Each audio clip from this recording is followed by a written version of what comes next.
Happy New Year, DawgNation. It's Brandon Adams, the host of DawgNation Daily, the daily podcast for Georgia Bulldogs fans. By now, you've seen us come to you from this venue awful lot. We have L.A. in the background. We have our mind towards the Rose Bowl, and for a long time, it seemed it might never get here. It seemed like we were sort of stuck in that preparatory, how these two teams going to match up with each other phase, seemingly forever. Well, all the talk is over. The game is today. We're going to get you ready for it one final time. Special show for us. Chris Fowler later on. Kirk Herbstreit right off the top. He'll praise Jake Fromm. A lot of stuff in between from Kirby Smart. It is Rose Bowl day. The Dogs start their pursuit of a national championship, and we'll talk to you about it right now as DawgNation Daily begins right now.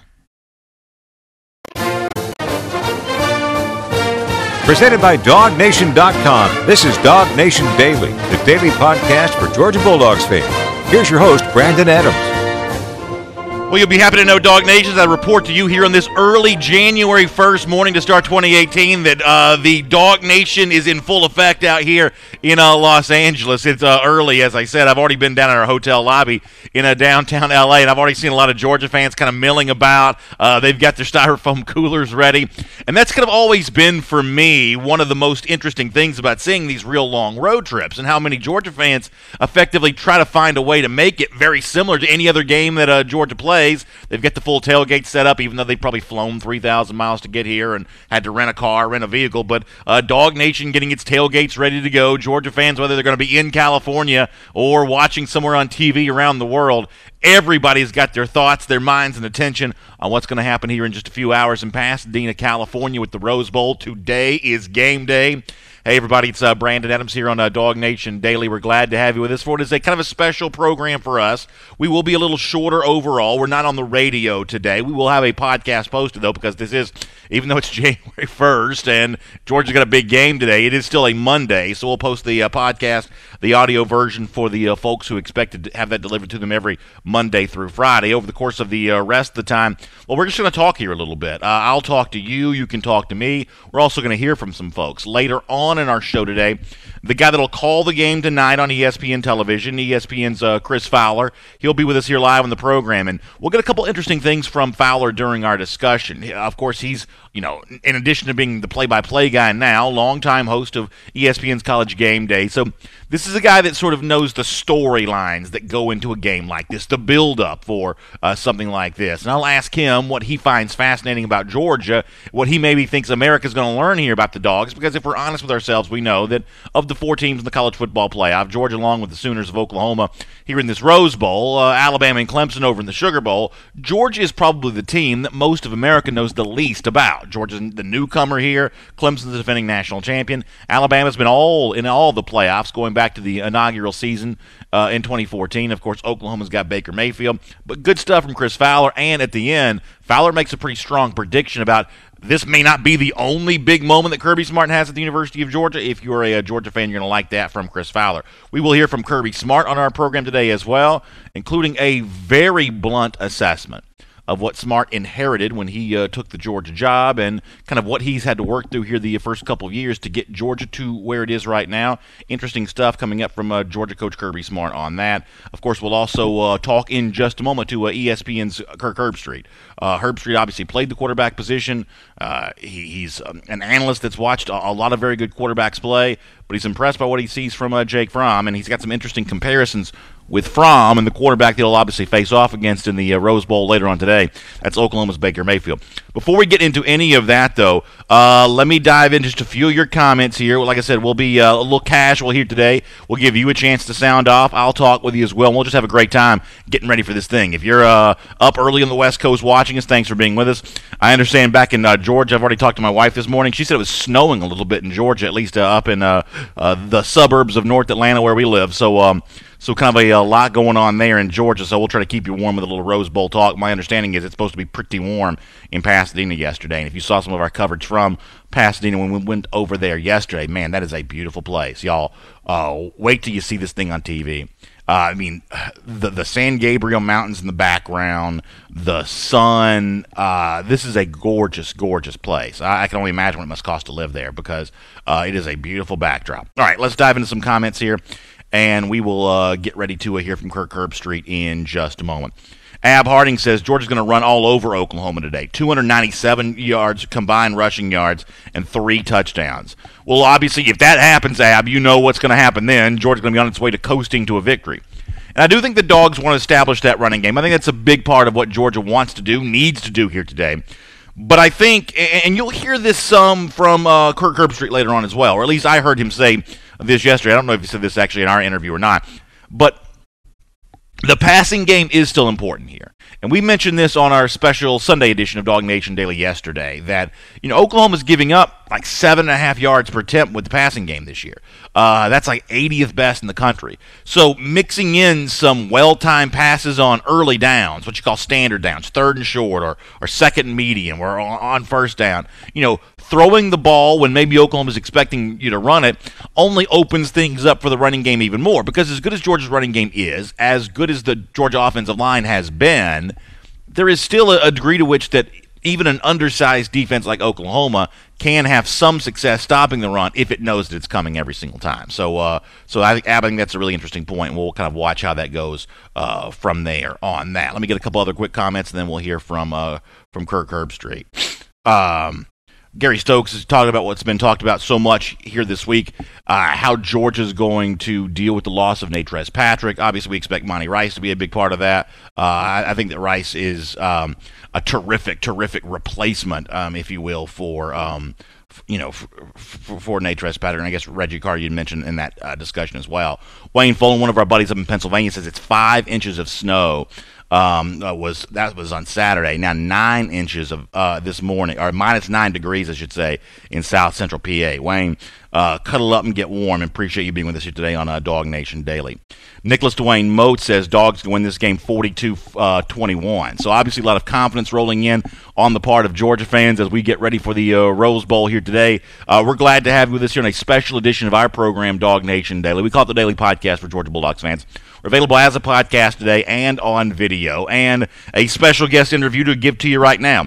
I had a chance yesterday to catch up with the very well-known broadcaster for ESPN, the color analyst for tonight's Rose Bowl on ESPN and on ABC. It is Kirk Herbstreit. I think you'll enjoy this. He gets into a lot of what he likes about Georgia and a lot of what he thinks Georgia needs to do to win this game today. You played quarterback. You've obviously covered a million good quarterbacks since you've been an analyst. What do you think about Fromm as a true freshman? How do you think he's been able to handle this season with the poise with which he's sort of performed all year long? I think it's been fun to watch. I read a lot about him, but until I watched him, I really didn't know what to expect. But anybody, I don't care who you are, and I don't care if you think Notre Dame's good or not, you go into that environment in your first career start at night, and you find a way to win, you can count on one hand how many people can do that. So that's when I learned right away that this kid had something unique about his moxie and just the intangibles of playing the position. I mean, I was at the Georgia practice the other day, and I'm looking around. They have serious, big human beings that have been around and played a lot of football. I'm imagining that this kid enrolled in Georgia last year at this time walks into that locker room, makes himself at home, goes through spring, shows up, by summer. Next thing you know, he's in the lineup in South Bend. And I have, playing that position a long time ago, I just have such appreciation for anybody who has that ability to do that. And then from there, it was just like boom, boom, boom, boom. And I know they had a little setback at Auburn, but they were able to recover in Atlanta. And I just think the kid, he's got a little bit of just a swag about him that I think his veterans believe in him, that he's going to make plays. Maybe an obvious question, but because his counterpart's the Heisman Trophy winner, Oklahoma scores at least 30 every single game, put extra pressure on Fromm in a day like this? I think we can look at it like that, but I don't think he looks at it like that. I think if Georgia's smart, they're going to put him in those 1st and 10 play action positions. I would not want to throw when it's 3rd and 7 in this game. I would want to, and that Georgia is going to have to be able to run. But when you go play action on early downs, just so you understand what that does, I'm a linebacker, and I'm thinking run, run, run, and all of a sudden it's play action, and I'm coming up to stop the run, and now they hit the tight end behind me for 20. And then I'm thinking, okay, run, run, run. Now they pull it out again, maybe a few plays later, and they hit a receiver crossing. Now I'm not as quick to come in there to fill against the run. Now I can go back to running the football. So by throwing on early downs, it really opens up the running game. So that's why I don't think he's going to look at it like, oh my God, I really got to perform. I think they're looking at it like, we're going to put the game on your shoulders, you're going to have to make some plays, then we're going to get back to doing what we do in the running game.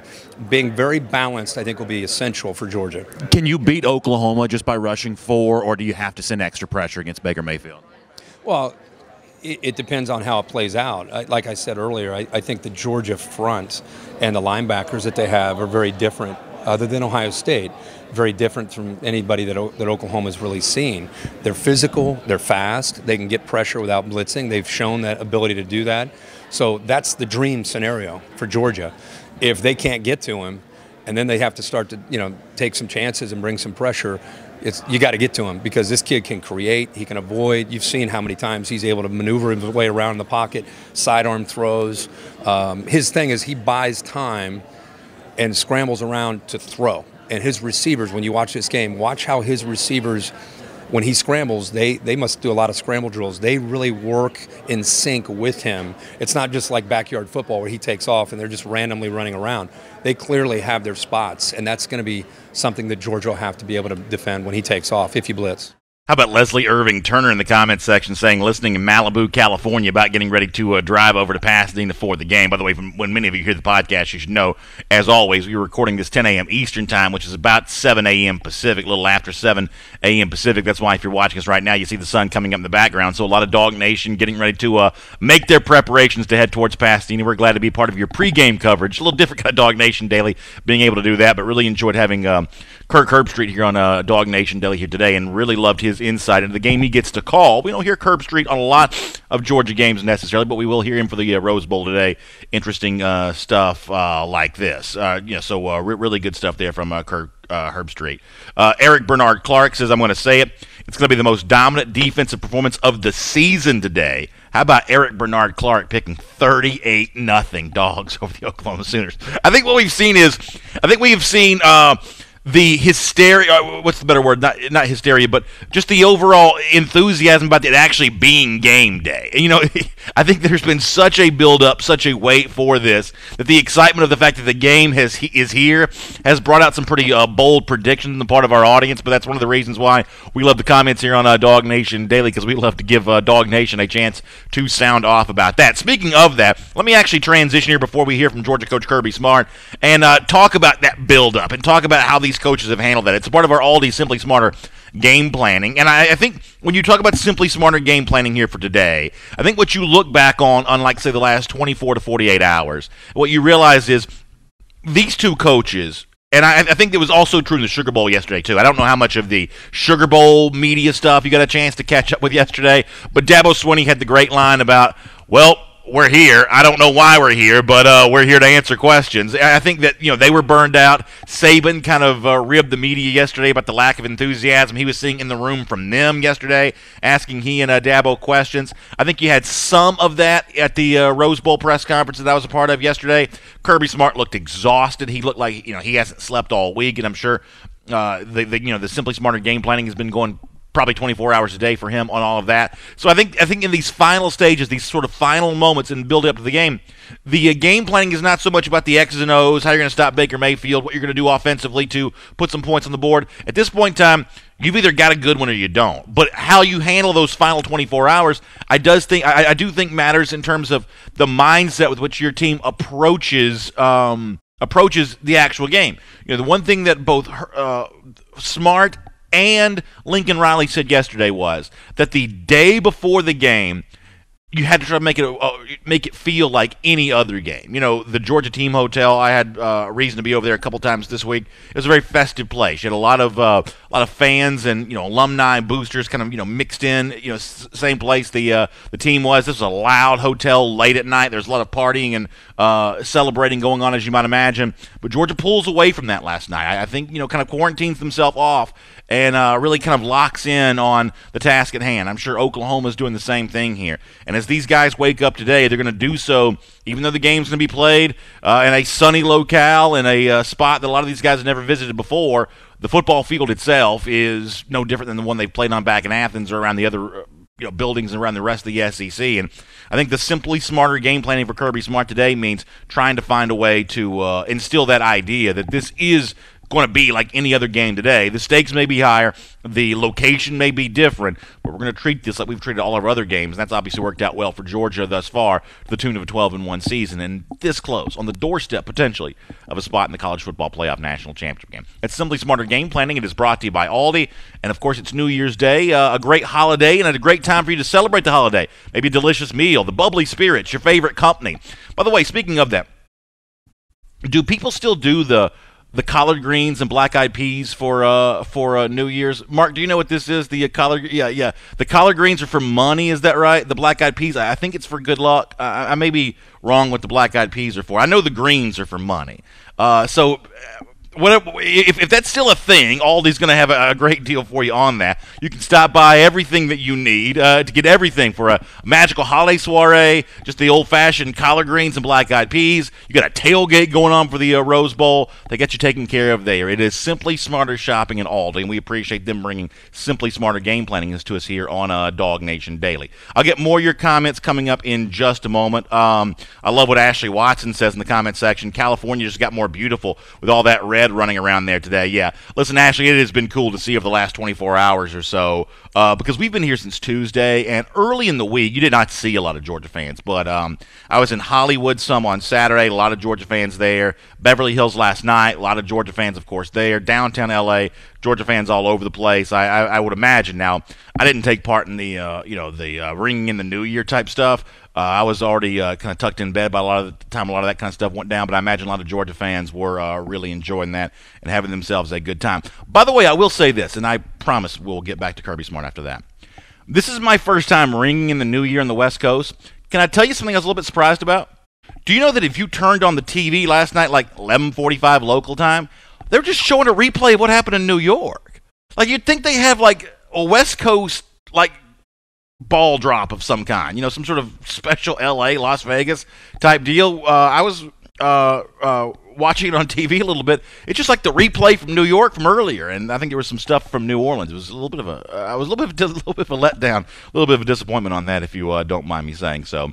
Kirby Smart, though, no letdown, disappointment from him. He's obviously focused and ready to go for this game. He's been leading his team in preparations all week, and he spoke to the media for a final time yesterday before the Rose Bowl today. And one of the things that he was asked about, and I thought this was a really interesting answer, and it opens up a lot of discussion points. This is the kind of thing that we may talk more about 3 weeks from now than we're talking about today, because obviously we're focused on this game. But the question to Smart, Lincoln, Riley both were, they sort of inherit good programs. Riley steps in because Bob Stoops somewhat surprisingly decided to retire. Kirby Smart stepped in before the 2016 season because of obviously what had gone down with Mark Richt, and they were kind of asked, to talk about the challenges of taking over these programs, not rebuilding jobs, but programs that are already pretty good. Well, Kirby Smart went directly to a point that a lot of Georgia fans, I think, will agree with, that the thing that he fought in taking this job, yes, the program had talent, yes, the team overall was pretty good, but maybe there was a little bit of complacency. Here's a very, I think, honest answer from Kirby Smart about what it was like taking over the Georgia program at the start of 2016. Well, I think in my case, different than Lincoln's, there's two kinds of philosophies there. There's where you come in and scratch, overhaul, throw everything out because you have conviction that what was done before wasn't working. Then there's, you got to win the players over because they may not see it as there was a problem. They may see it as they were completely happy with winning 9, 10 games a year, and that's what I call complacency. And you've got to be able to make some changes and make them in the right direction to turn the program around, whether it's new ideas, new energy, whatever it is. There's different ways to do things, and I think we all realize that. And in our case, that was probably the greatest challenge, was not accepting what had been done before as the norm and convincing the players that are currently on the team that we can do better. We can do better things, and we can improve. Well, how do we do that? Well, we do it this way. Well, that may not be the right way in their mind. You've got to convince them it is, and sometimes that takes more work than just coming in where the team's hungry and more aggressive to learn and listen to what you have to say. Yeah, so listen, I think that's a really interesting answer from Smart. It's the kind of thing in terms of what are the implications of what he says there? You probably unpack that more in the off season than you do here on the day of a college football playoff semifinal. But clearly battling complacency, and Smart's addressed that before. I don't know that he's discussed it in quite as stark and as blunt of terms as he discussed it yesterday. I thought that was pretty interesting. As an example, though, of maybe Smart just getting a little tired of the same questions, and I think we've all, grown a little weary of the constant conversation. And listen, I know my role in all of this. I've certainly contributed to a lot of the hype and the build-up for this game. But at this point, everybody's just sort of ready to play the game now. An example of that from Kirby Smart. He's asked yesterday about, hey, what do you tell your quarterback, Jake Fromm, as he gets ready to do battle with Baker Mayfield, the reigning Heisman Trophy winner? How do you prepare him for that? And maybe an example of Smart sort of just getting a little tired of those kinds of questions. Here's Kirby again. Well, good thing for him is he's not playing against Baker. They're not on the field at the same time unless we put him out there at defensive back or something, which that would really concern me. So he doesn't have to do that. The good news is he has done a good job of using the people around him to help him. Also, he has played in some really big games this year for us, so he's got some experience. Traveling to Notre Dame the first time, I was a lot more worried about how he was going to respond to adversity, to mistakes and things like that. Having seen him play throughout the year, play in our conference, play in the SEC championship game, I think he'll have the confidence to respond the right way. It doesn't mean he won't have jitters. Baker played in this game, 2 years ago, I think, and he was maybe a sophomore or junior. I'm not sure what year he was then, but you have to grow through that. You have to use the people around you. But we've made sure he understands that he's not in a statistical warfare with Baker Mayfield. We know that Baker's a very good player. So obviously you understand the point that Kirby Smart's trying to make there, that it's not as much of a Fromm versus Mayfield game as maybe some people want to make it out to be because they're not on the field at the same time. And yet I do think, and you heard a little bit of this in the interview with Kirk Herbstreit, I do think there is, to a degree, a little bit of extra pressure on Fromm because while he doesn't have to match Mayfield throw for throw, the one thing that he does have to do is lead an offense that matches Oklahoma point for point. And from that perspective, it's a little more challenging for Fromm than a lot of the games he's played this season because Georgia's offense was just more dynamic than a lot of the teams it was playing. Against Oklahoma, you've got to be pretty good to be as dynamic as the Sooners expect to be. Now, I think that Fromm is going to be equal to that challenge today, but it's not unreasonable to wonder how he fits into this storyline given the fact that Mayfield has been a part of an Oklahoma offense that seemingly never scores below 30 points. So I think that's kind of an interesting subplot for today's game. Something else that Kirby Smart's asked about, though, the great seeming contrast between the physical SEC, the more up-tempo, maybe more finesse Big 12. Kirby Smart, though, says that when he looks at these two leagues, he actually doesn't see as many differences as some people do. Here's more from Kirby Smart. Yeah, I wouldn't argue that the two conferences are as far apart as maybe you make them to be, because I think when you watch both conferences, the SEC has slowly morphed closer and more spread elements. I mean, you look at what Missouri does, what Kentucky does, and you start watching all these other teams. I think Auburn spread. I mean, what is spread? We always have that debate. What is a team that can run the ball physically? Oklahoma runs the ball. They run the ball, and they're physical at running the ball. So are a lot of teams in our conference. They throw the ball really well. They spread you out and make you defend all areas of the field. I think all offenses are trying to do that now. I just don't see the old traditional I formation pound you, which I think you may be making that synonymous with the SEC, which I don't think the SEC is that way. I think it's slowly grown to be a more of a spread out conference. Probably not the same offensive numbers, obviously, that the Big 12 is, but it's not as big a disparity as you'd think. Obviously, I would never pretend to know more about football than Kirby Smart does, or even know in the same conversation of football that Kirby Smart does. But I guess if I was going to follow up a question with what Kirby Smart just talked about there, what I would ask him is it true that the SEC and Big 12 are similar, or is it true that Oklahoma right now is a little bit more like other teams in the SEC? Because I think there are a lot of different brands of spread in the Big 12. I think Kirby's 100% right that the spread is sort of become a little bit more prolific in the SEC as of late. He cited some of the examples of that. One of the teams that he did not mention that he could have mentioned was Alabama. Alabama, while Kirby Smart was defensive coordinator there in 2014, 2015, and last year in Kirby's first year at Georgia when Kiffin was still over there, I mean, Alabama was essentially a spread team at that point in time. And what I have said is, and look, I'm not a former coach. There's a chance I may have the X's and O's wrong on this, but the offense that in the SEC that probably this Oklahoma team reminds me the most of is the Alabama team that was led by Lane Kiffin, because you did have some spread concepts, but you also had some power running game. I think a lot of the Big 12 teams cannot find a way to get that done, but obviously Oklahoma can, because it's got the depth at running back to be able to do that. So I think that what you see here is an Oklahoma offense that could probably fit into the SEC, but some of the teams it's been playing just are a lot more finesse than the sort of typical SEC team. That's at least my perspective on that.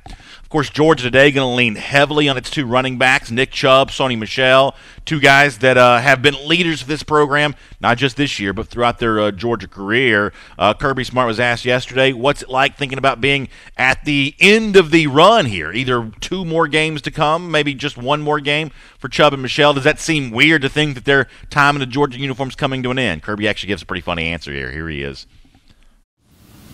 No, it's not hard to believe we're in the final stage, because it seems like they've been there for 20 years. I mean, they've been playing for so long, and they've been such a special tandem, and they got such a special relationship. So I'm really excited to see those two guys. They've been really focused this week.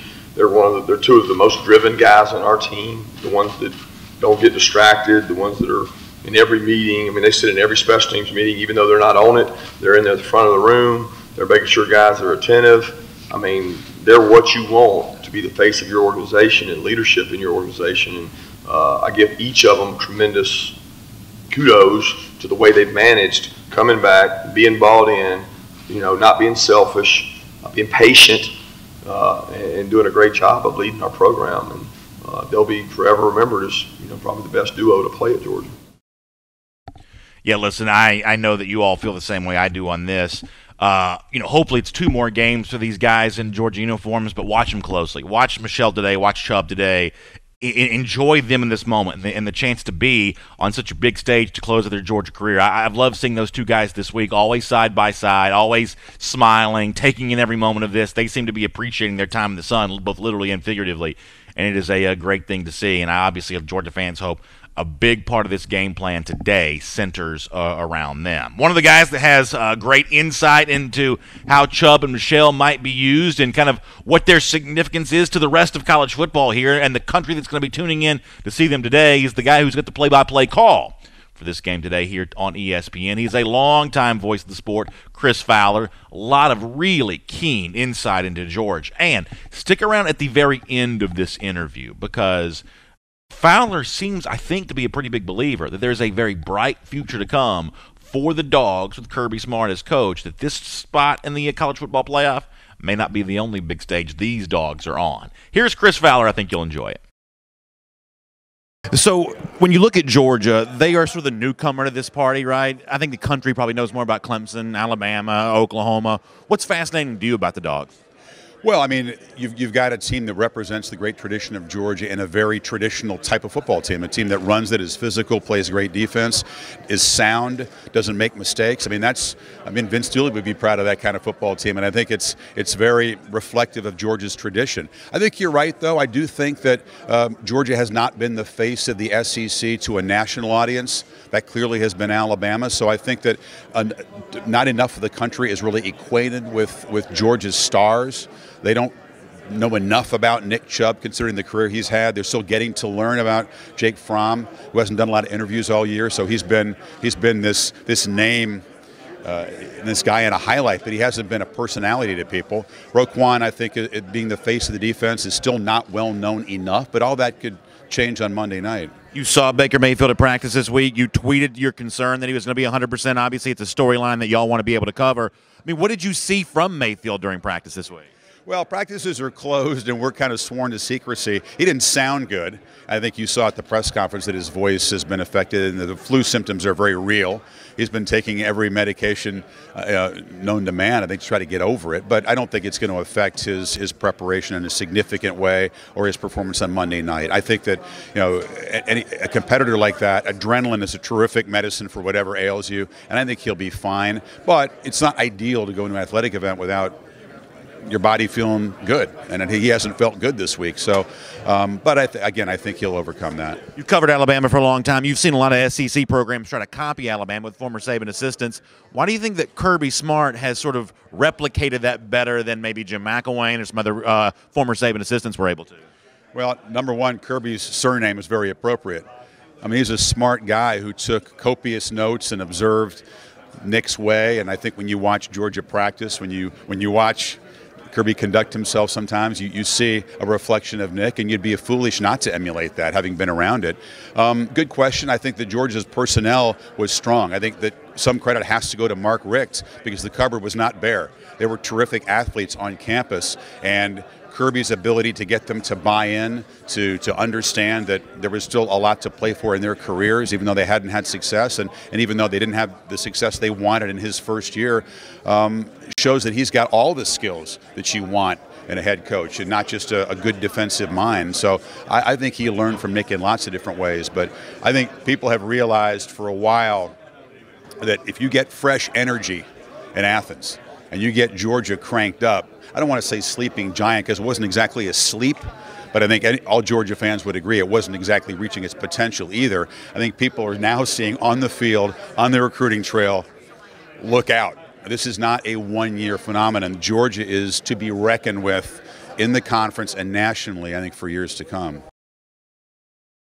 Good stuff from Chris Fowler there. Call the game tonight for ESPN. We appreciate he and Kirk Herbstreit both being on DawgNation Daily today. By the way, Jose Serrano in the comments section was talking about having to wake up early, like 6 a.m., 5 a.m., to get to Pasadena for the Rose Bowl parade. That is one of the sort of the sneaky storylines for a lot of these fans. If you're going to the parade today, you got no sleep at all, because I can tell you that L.A. was popping and loud. I was in my hotel room, but you could hear it on the streets well after midnight. A lot of fireworks, a lot of celebrating and revelry, and then the parade starts early in the morning Pacific time, so a lot of folks obviously dealing with that. But stay awake, drink coffee, do whatever you got to do, and wherever you are around DawgNation, get ready to enjoy this one. I have loved watching these comments roll in today as Georgia fans all share their perspective on what this game means.